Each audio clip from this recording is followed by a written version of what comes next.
Well, guys, it's good to be with you.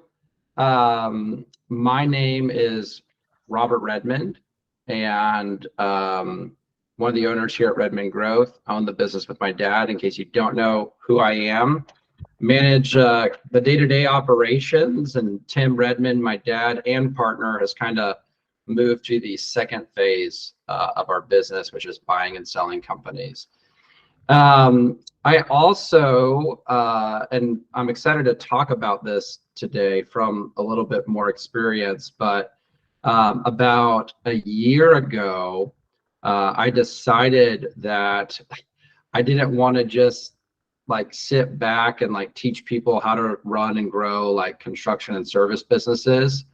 I was ready to get started on my own. So me and another partner of mine in Seattle, Washington, where I used to live, started a remodeling company. So I'm in one of those cool positions where I'm able to work with a lot of business owners, but also able to run a remodeling company as well. And so before we jump into things, though, we usually start with some wins. Just good things that are happening in your business, milestones that you're achieving, anything along those lines. Just like, hey, this is happening and this is cool, and you've got the courage, the cojones to share it with the group. Is there anyone that's having any client wins? Okay, Ryan Schatz raised his hand, and Chris, I saw your hand too, so we'll move to you next. Ryan, why don't you go ahead, sir? Hello, everyone. Good to be here. I don't normally share a whole lot, but today I feel inclined to. So I think Nicole kind of knows where I'm going with this. I got through the Profit First chapters and sent her over some information. And we are going to be diving into Profit First with the company here in the next week or so. I think we have a meeting next week, if I'm not mistaken, Nicole. Or we could set something up.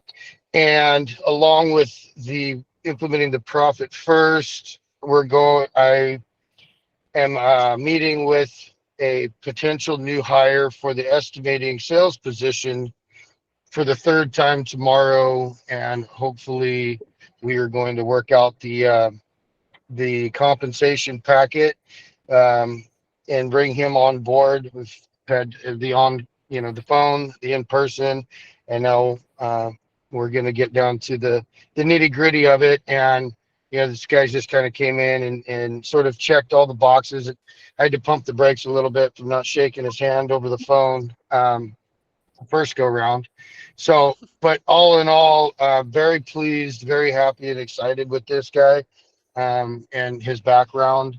He's general contractor, been in sales his whole life, basically doing that. He's a contractor to make ends meet when he was younger, going through school, so he got his license, and he was in mortgage and real estate, and he's just been in sales, and he gets it. Like a lot of the stuff, the profit, the Hey stop selling in a Ryan, hard world. What?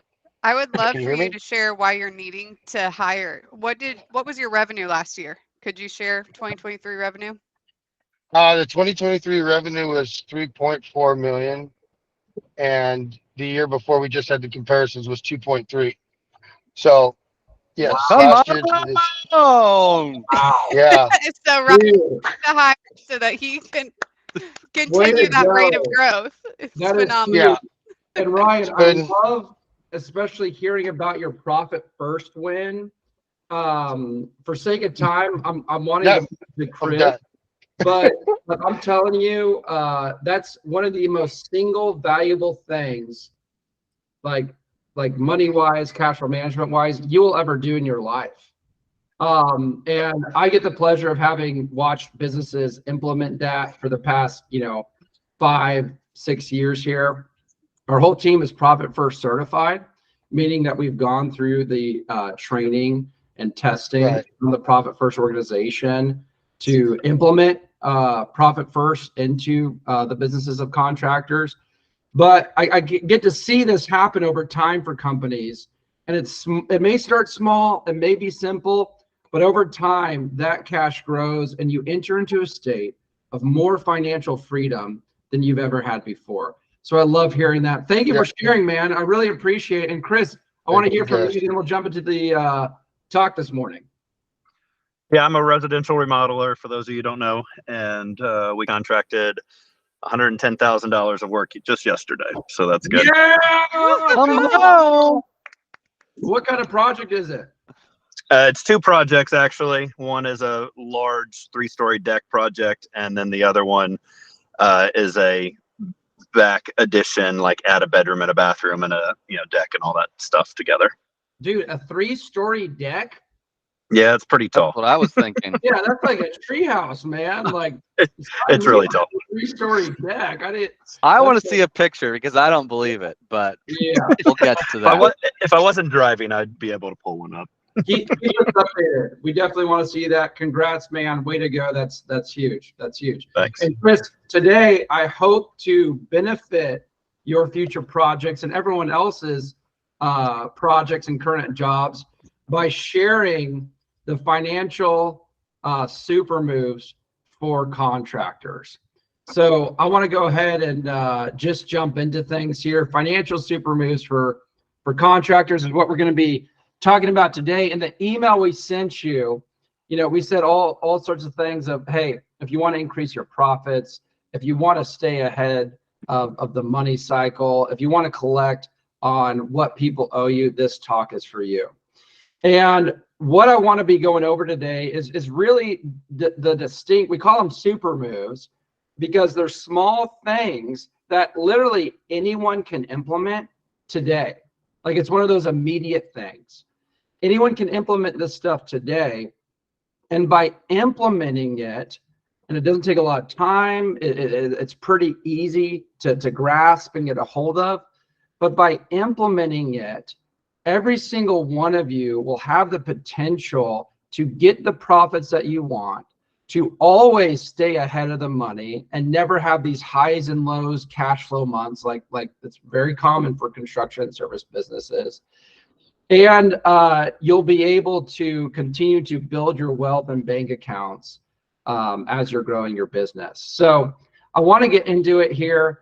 Really the three kind of like topics or power moves, the three areas of finance that we're going to be talking about today is controlling the collections, controlling the expenses, and controlling the profits, right? Those are the three areas. This is not the serenity prayer time, right? This is not give me the serenity to accept the things that I cannot control. We're talking about controlling this stuff today, okay? So I want to first get into controlling the collections. Does anyone know who these three gentlemen are? These are the men that you guys need to send out to anyone that owes you money. Because I guarantee you, if you send out Tony Soprano and his two capos, you're going to get paid really quickly. No, I'm just kidding. Don't do that. But I am wanting to talk about the problem of collections. And this kind of like collections thing has always frustrated me to no end. Because for construction businesses, for service businesses, it seems like one of the only industries where like a company will use their money to do work for someone, to buy the materials for something that someone else is wanting, and then be okay with not getting paid for it for 30 to 60 to 90 days.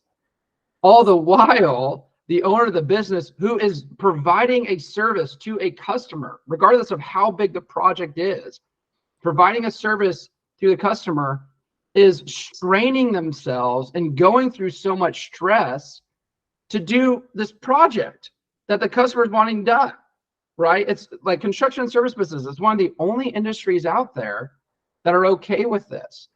I want to help you guys get to a point where you're not having to do that anymore. You're not having to run your business that way anymore. Here's how you do it. The first and simple thing is setting expectations before starting.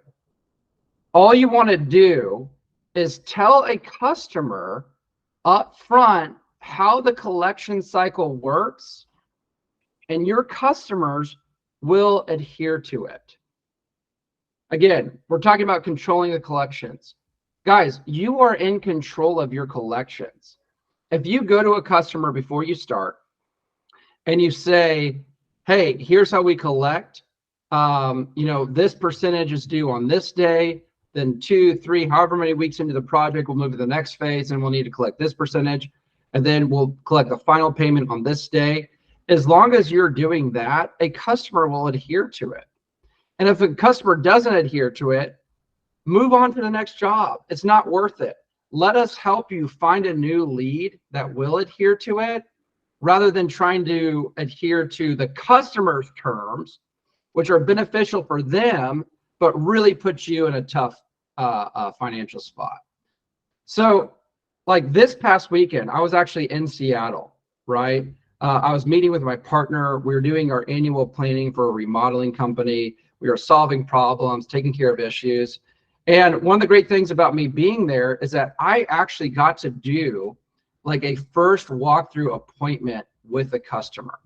And I got to put all this stuff that we talk about in action. And by the end of the appointment, the customer was in a position where they're saying, we want to work with you guys. They were wowed. They were literally saying, thank you so much for talking to me about this. No one does that. Like the other contractors, they said, yeah, we've gotten competitive bids, but our experience has not been like what you guys have done. And here's what I did. It's if we have ever gone over the sales process with you, it's exactly what's from that. All I did is at the, we did the walkthrough. They're wanting to, actually build like a new floor to the second floor of their house. They're wanting to remodel their kitchen. They're wanting to expand their house a little bit further out past their deck. And so we went through the plans, went through the entire walkthrough, and then at the end we just circled up, and I just said, "Now, are you real familiar with like how our estimating process works, how our collections process works?" And then I just explained to them how cost plus estimate works. I explained to them that we collect a contractor fee of 20 to 25%, and that's how we get paid. I explained to them that the way that we collect is we collect certain portions of the project up front, where we collect a certain portion of our contractor fee with that payment, and we always stay ahead of the money. And then I asked them, hey, what are you guys looking for in a contractor? They talked to me about that. And I talked to them about what makes our construction company different from anyone else in the Seattle area. And they totally signed off on everything. It was our first time meeting them. And they, by the end of the conversation, were like, hey, no one has done that for us. Thank you so much. We're ready to go with you guys. Let's move on to the next phase. By communicating up front, by setting expectations up front, you won't have an issue down the road. So that's the first thing. When it comes to collections, tell your customers how you want to collect up front to avoid getting into a process where you're having to, collect 30, 60, whatever, 90 days. So next concept here, part of the collections process is staying ahead of the money through draw schedules, right? Like I just shared in my story, explain to the customer very transparently how draw schedules work and how you determine the price points of your draw schedules. You don't have to hide anything with people, right? Explain how it works. The next thing about draw schedules is when we're talking about draw schedule, what we're talking about is if a customer owes you 100% of the payment, we're talking about the different percentages you need to collect on throughout the job, so that for the different phases of the project, you have already gotten paid to purchase those materials and pay for that labor and pay for any subcontractors that you may need, right?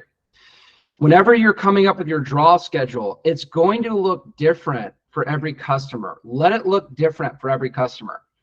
Don't come up with arbitrary percentages where you're just saying, yeah, the way we work is we collect 10% up front, and then we collect, 40% halfway through the project, then we collect the remaining 50 at the end. That's not a good cash flow management process, right? Why? Because if you're only collecting 10% up front, or you're being arbitrary with it, you may not have the capital to purchase the materials, pay for the labor, to pay for the subs that you need. Now you're robbing Peter to pay Paul.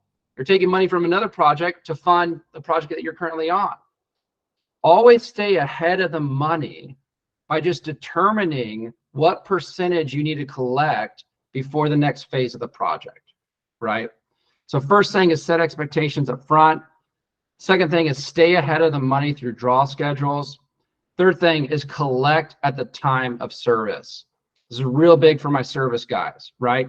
Never leave a project without collecting your final bill. Never move forward for the construction guys with the next phase of the project until you collect for that phase. Always collect at the time of service. If this sounds like foreign, if this sounds uneasy, if you're like, Robert, I don't know about this, if you, again, follow these steps, set expectations, create a draw schedule, people will pay you when you want to get paid. Why? Because literally, that's how everything works in life. You literally have to pay for everything, like everything else outside of construction. You literally have to pay for it ahead of time before you get the thing that you want. Last time I was in Whole Foods, they didn't invoice me for my $200 worth of groceries, and I only bought really 5 things, right? Whole Foods, 5 things, $200. So you can't do that. If you're wanting to travel somewhere, right, you have to pay for your ticket long before you travel. If you're wanting to work with even other service type companies, whether it's an attorney or CPA or whatever, you're having to pay a retainer or pay for their services up front or as you're going along. Construction is one of the only industries that doesn't work that way. You know, customers, whether they be commercial, new construction, residential, whatever, are used to paying for things this way. You can start charging this way as well, right? So collect at the time of service. And the last thing here is have a collections process. And I know the other coaches here at Redmond Growth will agree with me when I say this. When I'm talking about a collections process, if you guys are telling us that you can look up who owes you what in your software, right? That's not a collections process, okay? That's not what we're talking about. I know we can, like, if we wanted to, you may be able to find out who owes you what by like looking it up somewhere. But a collections process is a predetermined way to collect. Before the job even starts, before you even get that customer, before the lead even comes in, you have a predetermined way to collect that includes specific dates to collect. You know, it's like what we're talking about, the draw schedules. It includes the communication that needs to happen to collect, right? So are we just going to send off an email? Are we just going to send off an invoice? Like, what communication needs to happen to collect? And then it includes all the scripting and processes that will be followed when someone does not pay the bill when it's due, right? So we've already determined, hey, whenever someone doesn't pay our bill when it's due, here we're going to send this email, you know, the next day. We're going to send this email 5 days later. If we don't hear a response after those 2 emails, we're going to make this call. Here's what we're going to say at that call. If we're not able to come up with a plan, then we're going to wait another 3 days and send this email and call again. We already have a process to collect. And a really important part of that process is making sure we know who owes us what when, you know. So it's like, we got to keep track of which customers, you know, what balance they've paid, who owes us what. I want to give you guys an example of that. I work with a company called Nitrogen Compression Global. They're a service company that installs huge nitrogen generators and compressors in really like manufacturing environments, right? So they work with like huge, for example, like food manufacturing companies like Frito-Lay. You know, Frito-Lay is having to stick like nitrogen in all their like bags of chips, and they need huge nitrogen generators to do that, right? So they had this very large customer that they had been working with for years, right? And this large customer, many of you guys have probably been through this before. Like they would get to a point where they would demand work. Hey, we need people here. We need this done. Let's go, let's go, let's go. And so Nitrogen and Compression Global would respond to it. You know, they'd fly their guys out all over the world in some cases. They'd get on it. They would do the work. And then when they'd send the customer the bill, the customer was very slow on payment. It would be 30 to 90 days behind paying literally hundreds of thousands of dollars. This is a really big food manufacturer that serves most of Latin America. And so in my coaching meetings with them, you know, they would bring this up to me and, you know, I'd give them this kind of feedback, you know, hey, we got to set expectations up front. We got to come up with a schedule here. We got to determine the terms, you know, and they're like, yeah, Robert, we're doing that, but they're still not paying, you know, so then I'd say, hey, we've got to draw the line somewhere. And that took a little bit for the owner to process. You know, I said, hey, this is killing your cash flow. You're having a great year, but you don't have the cash or profits to show for it right now because they're keeping it all and they're slow on paying. A few weeks ago, he shows up in a meeting. He was super proud and I was super proud of him. And he said, Robert, I finally did it. I said, what happened? What's going on? He said, I told this customer, we are going to leave all projects we're on right now and we will not continue working with you until you pay up. He was very straightforward, very cordial. You know, he wasn't like threatening or anything like that, but he was very straightforward and very stern in his communication. Guess what happened? They paid. They paid the balance owed. And the reason why I feel like the story is so powerful. Come on. Yeah. The reason why I feel like the story is so powerful is because I talk to a lot of you guys who do like commercial work and you're like, I just can't help this 30 to 60, 90 day cycle. You know, new construction work, the GC sets the terms, Robert. I can't control it. You have way more power than you realize. There's that kind of verse in the Bible, you know, Luke 11:9, ask and it will be given unto you. That's the principle here, is even when you don't think that you can get the terms that you really want, even if you don't think you can get a draw schedule, get paid ahead of time, any of these things, ask for it. Why? Because if you have been working with the customer or GC for, you know, any length of time and they keep using you for your project, for their projects, they are not wanting to have to find another sub. They're not wanting to have to find another construction company to take care of that. There is a reason why they're working with you. There's a reason why they like you, and finding someone else might be a pain in the rear. So ask what you need to keep your cash flow consistent. Follow these principles, even for those jobs. You know, work with people, make it realistic, but do not accept terms that are going to kill your cash flow. It's puts companies out of business. I've been with companies where these kind of things put them out of their business, right? Okay, and I wanted to show you the NCG part of their collections process. So this is the kind of first phase of a collections process, is just keeping real detail of what customer, you know, what their current balance is, how much they've paid, and then how much is past due, right? This allows your team to focus on the customers that you need to give the most attention, you need to put the most pressure on. Have a spreadsheet. You know, you may have software. If that software is confusing, if you're not really using it, get a spreadsheet. Start by just keeping track of who owes you what. And then when you hit these different periods, you know, when someone's 30 days past due, however many days past due, ideally with these principles, you won't ever have to get here. But you already have a predetermined process to manage things, right? It's not, oh yeah, we need to make those collections calls. Oh yeah, we need to reach out, right? So, okay, first thing, control the collections. Second thing here, control the expenses. One of my favorite quotes in all of business. Rudy, can you read this quote for me? What's measured improves. Rudy, I'm putting you on the spot. Why do you think this quote is so powerful? We never covered this, Robert. I don't know. No, I'm just kidding. It's when you pay attention to KPIs, when you pay attention to how things are going, then you're able to make, you know, what kind of progress you need to make. You know what needs to happen. That's exactly right.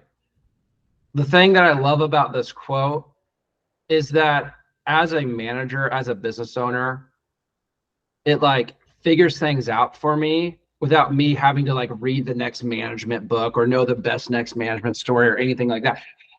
It's a simple solution as a manager. I don't have to know everything. I don't have to have every business insight and get every strategy. If I just start measuring stuff, like Rudy said, it's going to make me more aware of it and things are going to improve. If I just start measuring things, it improves. So when it comes to controlling the expenses, a big thing I want to talk about, I'm going to give you some specific moves on some things, but a big thing I want to talk about is tracking it, just looking at it, having a process where people on your team are keeping track of their expenses or you're keeping track of people's expenses. And just by doing that, you're going to see things improve. At the end of the day, if your cash flow is in crisis, if you don't know what to do next, Robert, called JG 877 cash now. I need cash now, right? What's the first step? Start measuring everything. Start measuring all the income from your job. Start measuring every expense. Start assigning every expense. We're going to talk about that in a minute. The first thing I want to talk about here is change orders, right? Having a change order process. Not having a process for managing changes that a customer requests is going to kill your profits. It's going to kill your cash flow. And it's going to lead, as you probably will know, to unnecessary problems, delays, and additional stress for projects. Again, it's starting with the first thing we go over. Explain the change order process before starting a job and put it in your contract. It's really easy. Just explain to the customer, hey, whenever we're doing a project like that, it's pretty normal for you guys want to make changes, right? Here's how we handle that to ensure that we complete it to your satisfaction and budget. Here's our process for managing changes. We want to get changes done for you. That's a very normal thing, but there's a specific process that we need to follow. Otherwise, it gets real chaotic, messy, and you guys aren't going to be happy. And then when that change order process comes, welcome the request, but really simply let the customer know, hey, in order to make a change order request, we require a change order fee. A change order fee really ensures that you as a customer are really thinking about the changes you want to make and are very certain of it. And then it will cover our time to make new plans and create a new estimate for you in order to accommodate the change that you want. So first thing you do is you have a change order fee, right? The next thing you do is you make sure that you produce a new estimate and detailed, changes or detailed plans about the changes in writing and get the customer sign off before signing. Guys, I've gotten in trouble with this. Last year I had a customer in the remodeling company where, it was, I don't want to say the kind of business it was. It's a nonprofit, but I don't want to go into detail because I don't want to make that kind of thing look bad. But it was basically a committee type thing where we had a main point of contact who was responsible for communicating with us, but a group of people were making the decisions. And so this person was telling us to do things and follow processes and to kind of skip steps on the project in order to save a few $100, but were really essential. And we told him not that we didn't want to do it that way. We don't really want to recommend it that way. He said, hey, do it anyway. So we did it. And then we get to the end of the project. And of course we have to redo the work, right? Because it wasn't done the right way in the beginning. So we redo the work and the customer comes to us and says, hey, we don't want to pay for that work that you redid. I'd have a meeting with the owners and my partner, and we were sitting and talking, and my position was, we did what you guys asked, but here's the thing that the mistake that I made. This was the mistake that cost me a few $1,000s, right? The mistake is that I did not charge a change order fee and I did not have the things in writing and signed before doing what they requested. If they get frustrated at your change order process, remember, you are not asking for this change. They are asking for the change.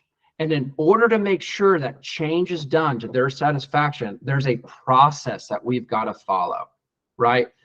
I have found a lot of times by having a change order process, by the way, it actually eliminates a lot of the changes. Like people end up not wanting to make changes on a job, right? Because they really have to think about it. But the first thing here is have a change order process, right?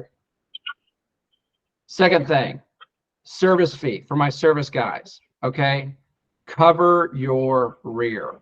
Stop sending your guys all around town for free. I was having some work done on my truck, and I was speaking with the owner of the Customs Auto Shop that was doing some work on the truck, and started telling him what I do, started telling him about Redmond growth, and like immediately he starts asking me some business questions, and he's like, yeah, one of the biggest problems is like these people want estimates, and they'll come in and I'll have my techs like look at their vehicle and look at the different parts that we need, and we'll give someone an estimate and then they won't, come and they won't show up. And now I'm wasting my tech's time, and I could have seen another customer, but instead we had, a car in one of our bays that we were looking at. And he's like, and the people, they don't want to pay for estimates. And I told him, hey, there's really two ideas here, okay? First idea is that you've got to pitch it right. If you would tell your customers, hey, we charge this amount of money for an estimate, you're not pitching it right. Like you're not, like no one's going to want to pay for that, right? But if you tell a customer, hey, we want to send a technician to your home, we're going to provide a licensed, trained, incredible background check technician who will be able to look at the full scope of the problem, diagnose exactly what's happening, and then give you a number of different solutions with different price points to solve your problem. If you decide to work with us, we're going to roll our service fee into the total price of the job. It'll work towards the total price of the job. And if you decide that you want other estimates, then we charge a $49, $59, $69, $89, whatever it is, fee that takes care of our technician's time and allows him to give you the solutions to your problem. Guys, a customer doesn't know what's going on with their HVAC system, electrical system, plumbing system. Like they don't know, like they haven't gone through the apprenticeship and testing and journeyman certification, all these other things that you guys have special knowledge, okay? People are wanting to utilize your special knowledge to figure out something that's wrong with the key infrastructure of their home, right? There deserves to be a value exchange there, right? This is more valuable than DoorDash. And last time I ordered DoorDash, they charged me a hefty delivery fee. And they charge a hefty delivery fee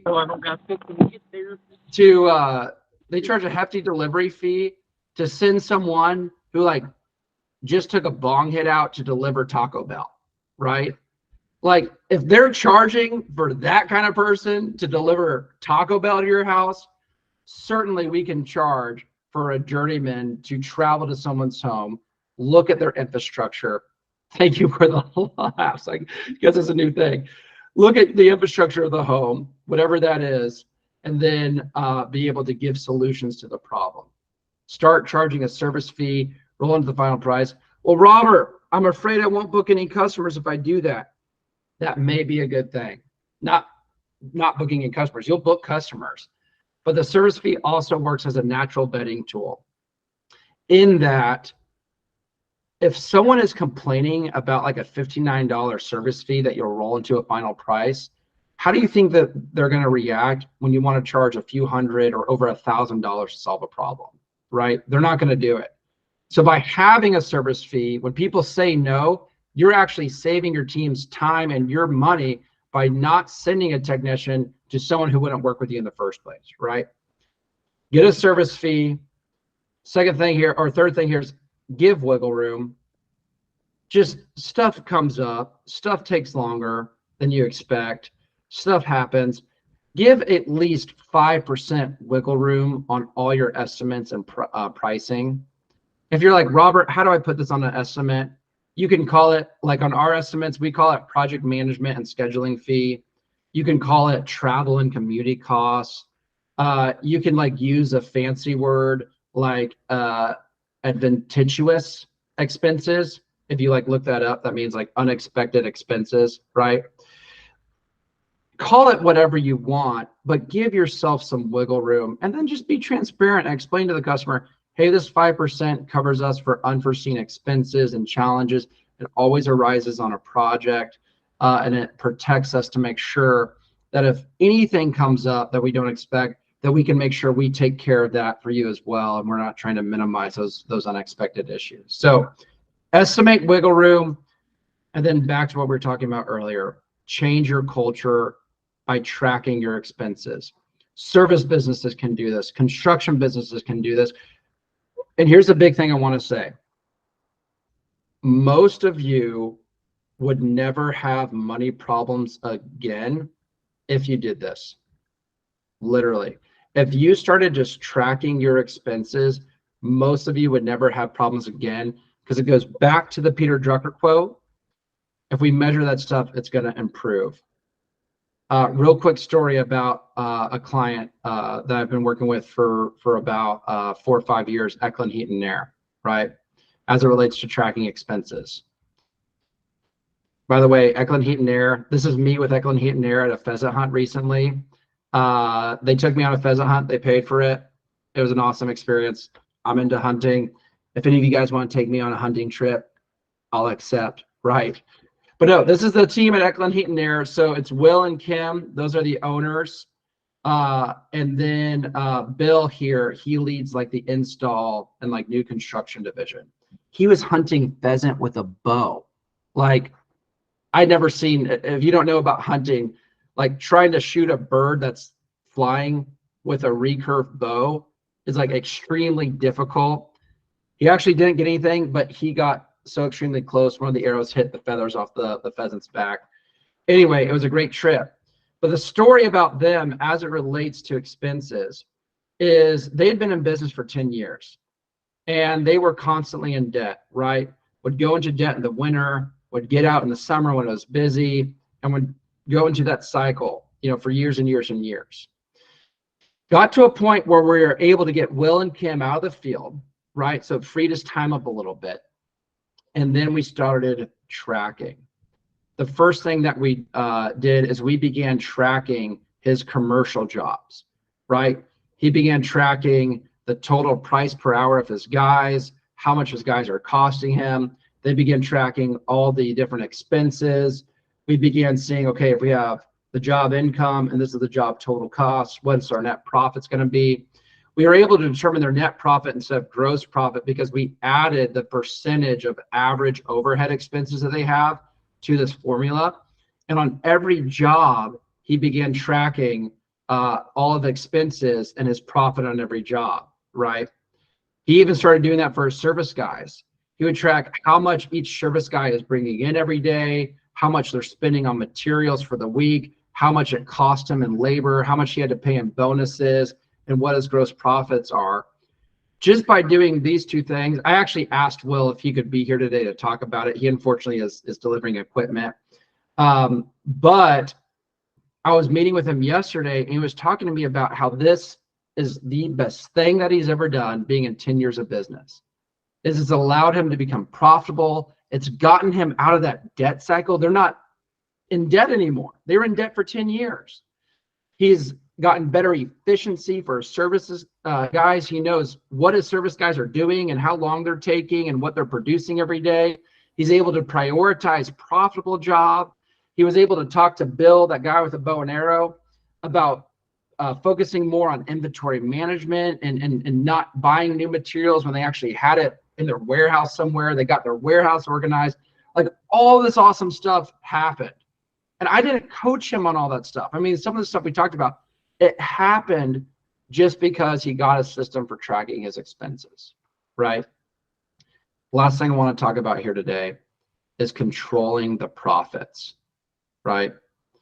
Here's what we're talking about here, right? This is kind of the breakdown of a P&L statement, you know, income, COGS. We include gross profits, which would be right here. You know, it's your profit before your expenses, but then you have your expenses and your net profits, right? Controlling the profits. We're talking about net profits here.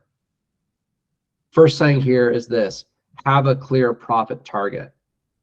A great way to not be profitable is to not know how much in terms of percentage you want in profits. You won't be able to determine your right pricing. You won't be able to determine estimates accurately. You won't manage jobs or your crews or guys very tightly. You've got to have a clear profit target. For us at Redmond Growth, we have a profit target for all of our clients at 20%. We want to see, that's the goal. You know, that's what we want to get to, a 20% net profit. All you guys can do this. My remodeling company, we're at a 25% net profit for 2023, right? And we're doing over $80,000 a month. Have a clear profit target, right?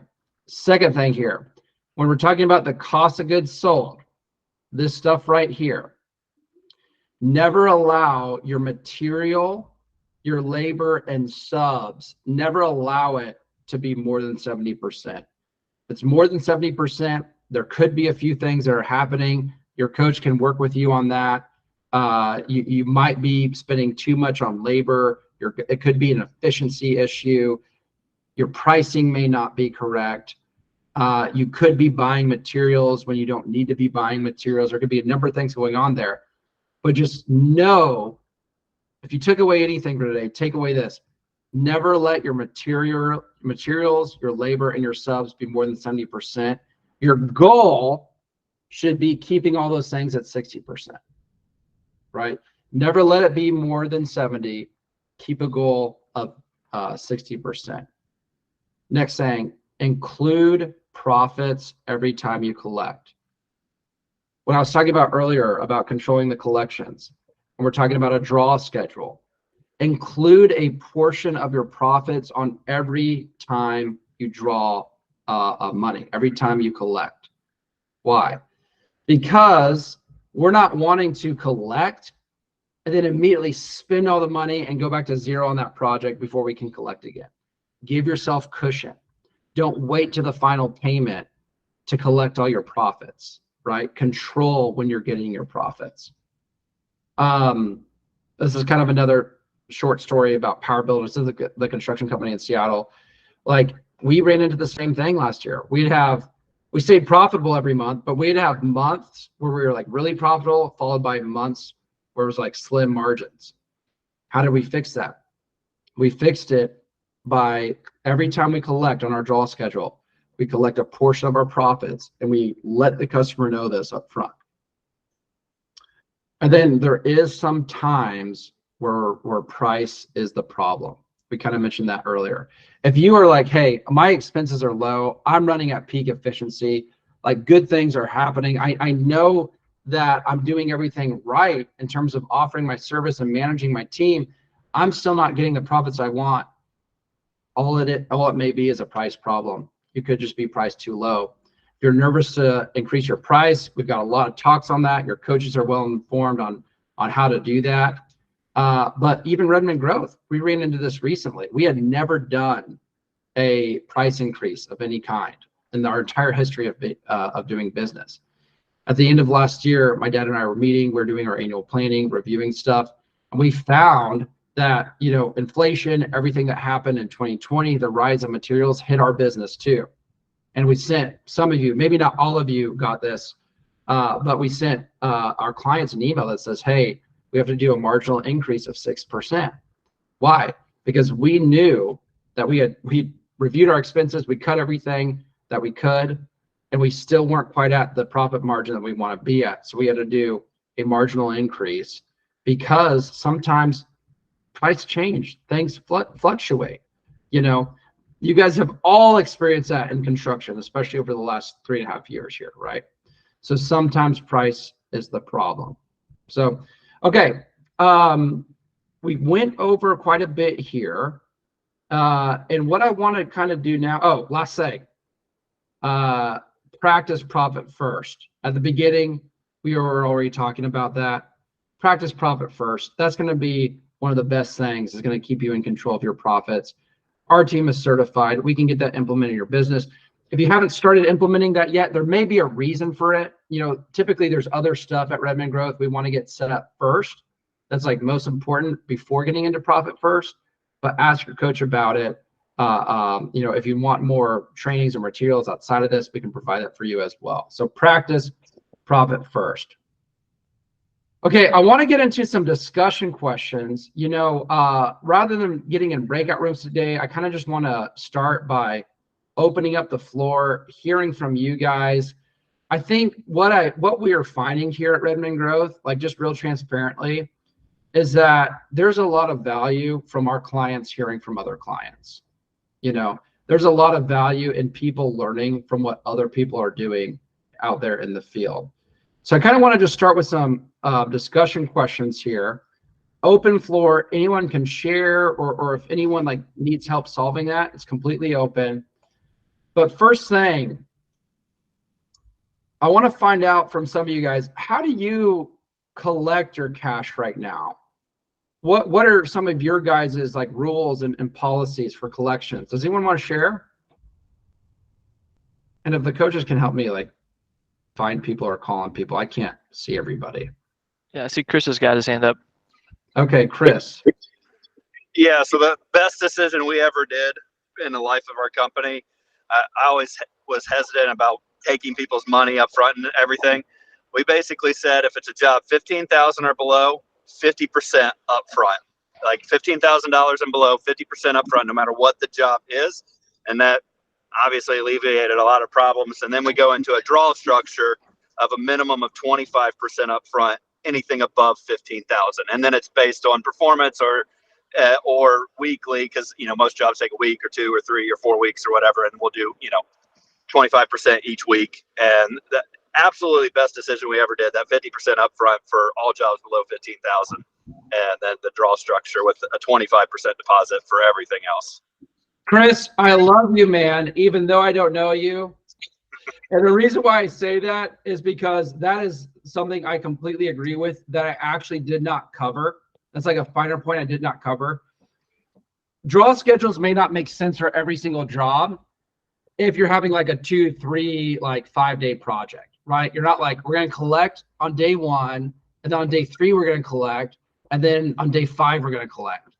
50% up front for jobs with a shorter project timeline is exactly right. And I love hearing that that's the best decision you ever made. Chris is a guy who's lived what we're talking about here. He was hesitant to collect money up front. He didn't want to do it, but guess what? He's still in business. He's still growing, and he is still keeping his cash flow consistent. I appreciate you sharing that, buddy. That's exactly right. So, And a nuance with that too, his win from the beginning of the call, he just sold a $110,000 job, got that 25% deposit too. Big jobs still work. That's awesome. Okay, anyone else here? We got a few more questions, but anyone else want to share on this? Matt, let's hear it. Oh no, you're muted. Oh, there it is. So in our, we always do a substantial completion payment, and then our final payment's no more than 10% on our draws. That eliminates any possibility, like we're not going to lose money on something. So that's a hard and fast rule. Dude, We have another winner, and Matt, way to go. guys, I want to be your guys' friends. It's so important. Policies. It's like, yeah, Bryce, go ahead. Yeah, it's so important. You know, we talk about this too, where in making a draw schedule, even portions is not always the best thing. And in fact, most times it's not. Front load so that the last collection you make is the smallest one. And almost in most cases, just purely profit so that you don't ever lose. You should be drawing some amount of profit every time you draw. That covers not just what you've done, but a little bit of what you will do and some profit. That's awesome. Matt, I appreciate you sharing, buddy. That is exactly when I said collect a portion of your profits through your draw schedule, that's exactly what Matt is doing, right? When you only leave 10% for the end, you're making sure that even if the very worst happened and the customer was like, F you, I'm not paying, and whatever, you weren't able to collect that money for a while, that you're still not going to lose money on a job, right? Awesome. Okay, next question here. I'm going to share my screen again. And again, some of you may be hesitant to want to share this, but I want you to keep it open, and I would encourage you to share if you're wanting to improve this area of business. The question is, do you get the profits you want to make on every estimate? Why or why not? Does anyone want to share? Are you getting the profits that you want for every job that you estimate? Why or why not? Bryce put that question in the chat. I'm going to do this so I can see more. Well, actually, you can't see. Right. Oh, was someone talking there? I don't think so. You have to I was gonna throw this out here because I mean, as people think about that question, so think about that question. I know that some people in California can't get more than a 10% deposit up front. And I verified this myself just to double check. My suggestion in that case would be to protect yourself still as much as possible. But curious, Robert, what kind of feedback you would give on that? And I don't know the specific laws on how much more of a deposit you can get after that, but I know that that's a concern. Yeah. So I'm not sure all the details on that, but what I would recommend doing if you're in a situation where, again, like the approach I would honestly take is until someone tells me that, like until a higher power tells me that, or unless there's like really, really big penalties that are like very, risky that I'm facing for that to happen, I wouldn't adhere to it until I know with certainty how that works and what that applies for and all that. So, but if we knew with certainty, hey, we can only collect 10% up front, all you would need to do is change the nature of your draw schedule. So collect 10% up front, and then only purchase what may be worth of 10% of materials to get the project started. Then maybe you have to do another draw a week into the project, and then collect that next big percentage. But again, it's just manage the job however you need to in order to stay ahead of it. So Ryan, my man, I know you have your hand raised. Let's hear it. Well, I am in California, and so I've had a workaround around that. It's been working great. Oh yes, come on. It doesn't bother. So you can only take 10% down at signing of the contract. So in my contract, I've moved from a 10%, final payment to 5%, added 2 more draws in there. But in my first draw is a $1,000 deposit. Second draw is upon ordering of materials. All I have to do is show a receipt that I've ordered material, and I can collect another payment for however much the amount is. So it's typically $1,000 down. We've ordered your countertops. You've made selections on countertops. Here, I need a 30% at this point. Upon commencement of work, we do demo, another 30%. Before the jobs, by demo, I've got 70% of the job collected. And then our last draw goes into, or not last, second to last goes after a milestone, say cabinets, which is about 50% of the job. I'm 95% collected. That is amazing, dude. Here's the thing I love about what like that amazes me. 70% by the time he does demo. And the thing that I think that's so cool about that is like what meant to a lot of people, how they perceive that as a hindrance.